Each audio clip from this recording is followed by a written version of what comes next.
Coming back at me? I just punched him in the face. I love it makes a slap noise like I'm bitch slapping him. Look at those teeth on that thing. Oh god, don't force me into a different perspective. Jesus, that's terrible. Well, I'm not going to survive if it keeps doing that.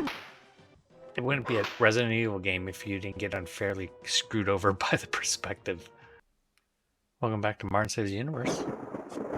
I'm Martin, and on my endless journey to play my thousands of games, we have Alone in the Dark. This is the spiritual predecessor to Resident Evil, and generally considered to be the first 3D survival horror game. We're going to begin a new game. One thing I love to do with games is to dive into the lore, and to do that, I've got the newspaper that came with the game. It's just like a little newslet thing. It gives some back history in the game. The basics of it is this man commits suicide and you're going to investigate. And there's two characters, and I will save bits of the newspaper till a little bit later in the game just to keep adding some of that lore because I love that part. That's fun for me. In this game, you can play as two different characters. First is the lady, that's Emily Hartwood. That's Jeremy Hartwood's niece. She spent part of her childhood at Derceto. That's the name of the mansion you're going to go to. I'm the one playing. That we are going to, if you're along this journey with me. Several troubling events from that period remain in her memory. In particular, a secret drawer hidden in an old piano. More than a little afraid, her deep curiosity drives her to explore the mysteries of the mansion. And the other character is Edward Carnby, a private detective hired by a local antique dealer interested in the mansion's precious objects. Carnby's job is to make a list of all Derceto's valuables. Above all, he must check the condition of the old piano in the loft. Edward Carnby is the tough guy who doesn't back away from a fight and knows how to use a gun. Why didn't she get some cool little added on bit to hers? Okay, well anyways. So you can be one of these two characters. The game controls with the arrow keys, spacebar, I for inventory, and you can use the return key also. But pretty simple controls, and you will see really quick the roots of what would become Resident Evil. On my door, a dull brass plate says Private Detective. The few friends I have call me Carnby. The others call me the Reptile. I don't care to think what my banker calls me. These days, I leave my letters unopened. Bills and threats to send in the receivers just ruin my day. Bet they do. I bet they do. So you can see it's got a little bit of cheesy narration. When an antique dealer called Gloria Allen contacted me, I slipped into my best shirt, holstered my .38, and got to her shop as fast as I could. I was expecting something sordid. Blackmail, probably. Oh, aren't you delightful? Boy, was I wrong. What I was asked to do was visit a property called Derceto and find a piano in the loft. Yeah. It was an old piano with secret drawers. The kind people who buy stuff in antique stores go crazy over. The Derceto house is supposed to be piled high with classy junk. Furniture, books, paintings. It looked like whoever owned Derceto was about to get cleaned out. Well, he's dead, so it's all good. I was going to bring up the subject of money when Gloria Allen handed me $150 and a fake key. name. I kept myself from grinning at the thought of my banker's surprise. He doesn't like his victims getting away. I looked over a copy of the police report. The former owner of Derceto, a guy called J. Hartwood, had hanged himself in the loft. The coroner concluded it was a clear-cut case of suicide. I promised Gloria Allen I'd give the place a look over. Very wordy intro. My report will be ready in a couple of days. He sounds bored. I've been reading up on the history of the old house. It's the kind of place ghosts run away from in terror. Grisly murders, curses, lunacy. Luckily, devil worship makes me smile, so this is my idea of a paid vacation. That's some bravado going on there. There we go. Ooh. Info games, whatever it is. Heavily inspired by H.P. Lovecraft, as you'll see when I read more of the newsletter later. Drive on up, buddy. The Louisiana Bayou. Oh, watch out, frog. The frog was a slee stack. Land of the lost. Hop to it, buddy. I had to, sorry. I love the 20s time period. You don't get a lot of games in the 20s that aren't gangster games. Look at all those polygons. Careful, man. You're going to cut somebody with those. Why'd you park all the way back there? Clearly the gate is open. Wait. Oh, you were dropped off. Oh, look at the creepy hands. Something demonic is waiting for you.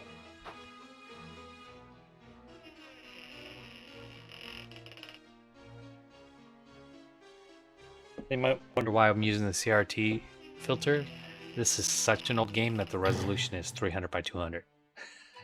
So when you run it bigger, it looks like butt nut because it's made for screens that don't exist anymore. So that's the filter supposed to simulate kind of what the screen kind of softens the image. Gonna head on straight upstairs. I'm not controlling this yet, by the way. This is all intro. He knows exactly how to get to the attic. Nobody's there minding the house. Oh, that armor's gonna be a problem later. I can feel it already. Look how he climbs the stairs. Oh, he's pretty scuffed too.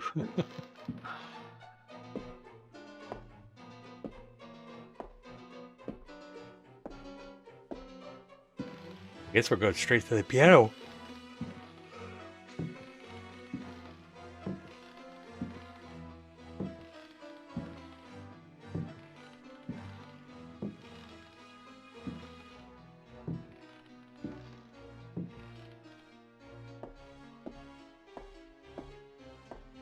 Right up into the attic.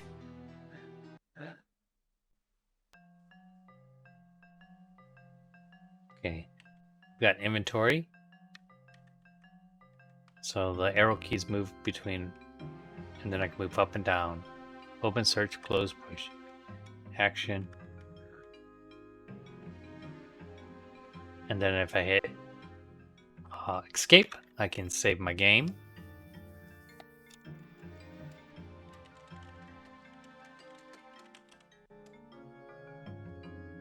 That sounded like a Cinemax movie, but okay. And then we can like explore the place. And I already know from my test what happens here in this room. At least what happens pretty quickly. Is that in my inventory now? Yep, sure is. Use, reload, throw, drop, and put out. Okay. No, I don't want to. I'm already going to be fighting. Stop! Okay, you can hold up.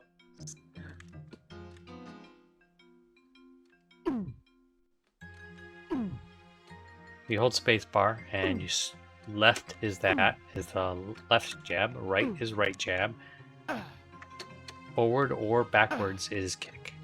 That's gonna be important here in a hot second.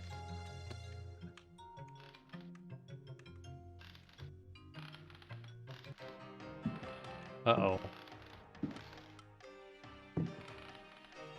Look who's coming to visit.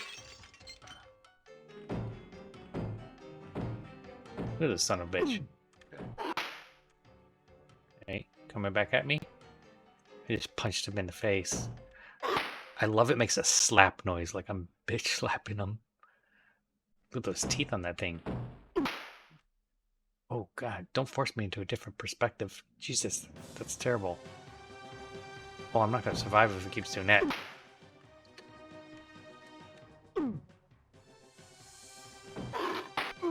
Gotcha. Oh, he hit me. That's not fair. It wouldn't be a Resident Evil game if you didn't get unfairly screwed over by the perspective. I do love just smacking the crap out of this thing. What? What?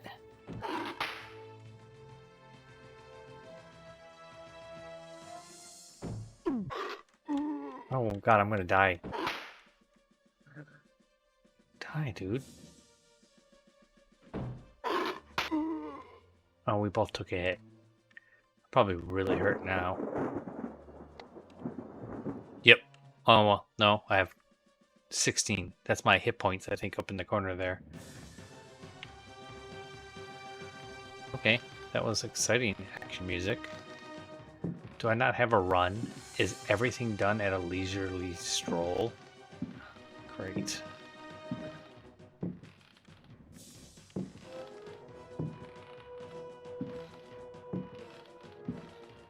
Oh, come on, really?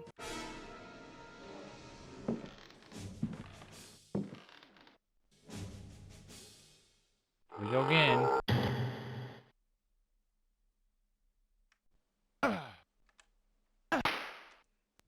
Okay.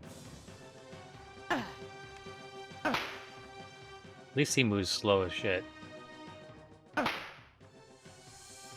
Kick the crap out of you, dude.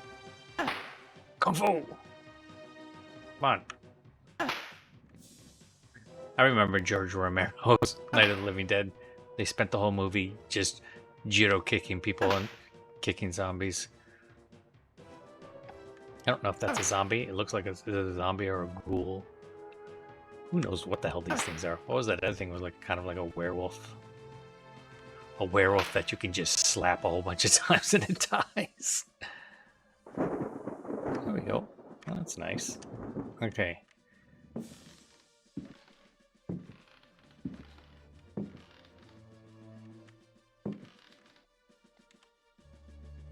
Okay. Nope, we can't. Actions, open search. Oh, there we go. Oh, I found a rifle. Hell yeah, I'll take that.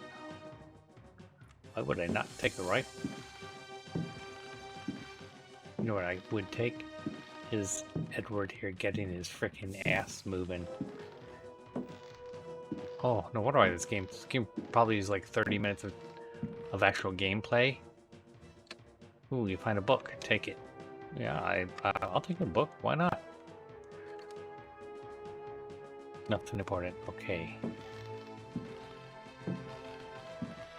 I hope it's not going to just completely bombard me with... So you hold spacebar for him to search. Nothing important. Okay. Good, good, good.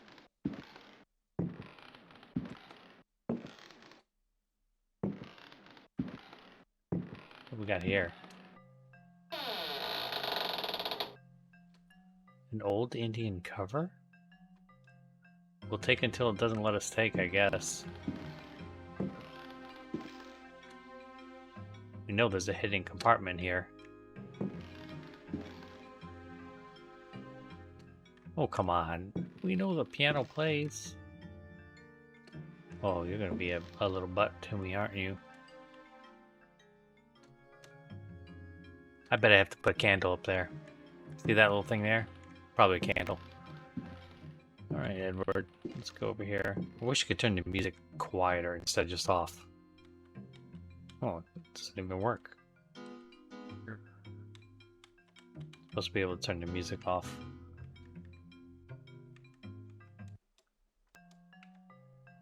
I want the music on though. Was that the window this dude came busting out of? I know it's a broken window, but can you not take 30 minutes to... What do you do? Dusting it for fingerprints? Okay, I guess not. Nothing important. So we've done that. Oh man, I really wish he would run.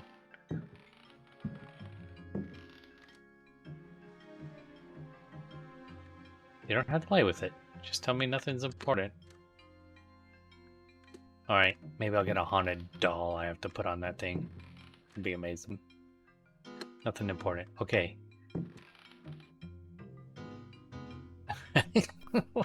Look at him. Oh, okay. This is fun.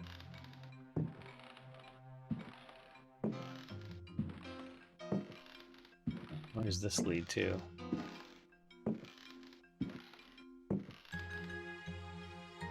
Is it a door or this came with the game. There's a little add-on like to add the mystery, and it gives you a good background to where the game's going. It's the Mystery Examiner, 5 cents.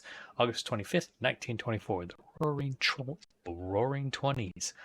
Tragedy in Louisiana. The Louisiana police returned with a verdict of suicide. When Tragedy Strikes, by William J. Herbert, editor of the Mystery Examiner. It is with heavy hearts that we announce the death of Jeremy Hartwood.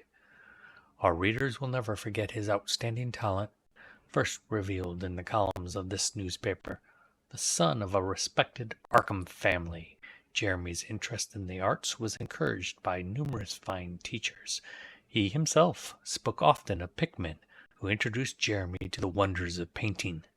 Hartwood's very first sketch for this newspaper is still famous. Our extensive investigation into the Isthmus affair fired the imagination of our youngest staff member.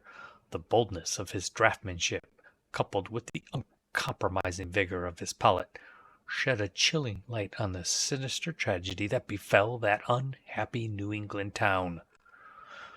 Our paths separated, and yet each time the balmy Louisiana breeze carried him home. He never omitted to drop by to sniff the final proof, as he invariably put it. He knew the welcome would always be friendly and heartfelt. We won't forget Jeremy Hartwood, an artist whose talent filled so many of us with wonder. To have been a friend of such a man is a source of pride. His memory will forever be in my heart.